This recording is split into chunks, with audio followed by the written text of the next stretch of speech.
Marking the 71st anniversary of the deportation of more than 2 million Crimean Tatars by the Soviet Union upon orders from former Soviet leader Joseph Stalin. In a statement released on May 18, President Recep Tayyip Erdoğan has criticized violations of Crimean Tatars' cultural rights following the annexation of the peninsula by Russia.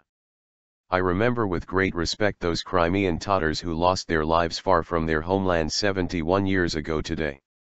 It is our duty to respect the legacy of Crimean Tatar Turks, said Erdoğan. The president went on to say that Tatars face another ordeal 70 years after the deportation, reminiscent of past traumas. Without mentioning Russia, Erdoğan criticized the annexation of Crimea by Moscow and said international laws are being violated in the peninsula. Crimea was annexed in 2014 in defiance of international laws, and rights violations on the peninsula re-emerged, Erdoğan said in an implicit reference to Russia's growing pressure on minorities in Crimea after annexing it in a stealth move last year. Erdoğan said Turkey would stand in solidarity with the Crimean Tatars.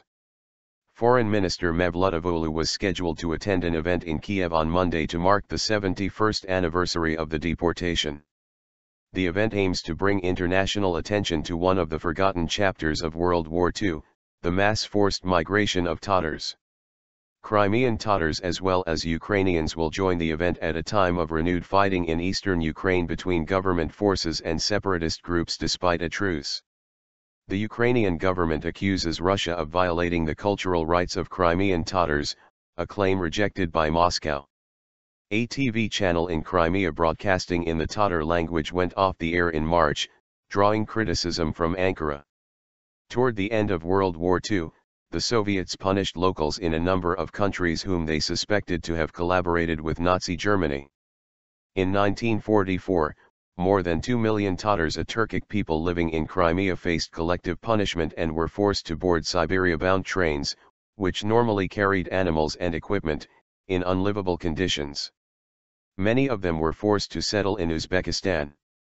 Of the entire population, only a few 100,000 were able to return home again following the collapse of the Soviet Union with the end of the Cold War. The majority of the Tatars perished in dire conditions in labor camps and other places in Siberia. Today, Crimean Tatars are faced with another challenge, the annexation of the peninsula by Russia. The Tatars objected to the annexation, but their opposition made little difference on the ground. While Turkey has conveyed its concerns over the Tatars' well-being and the territorial integrity of Ukraine through diplomatic channels to Russia, Ankara, in public, has carefully worded its views on the matter, which pits Moscow against the Western world.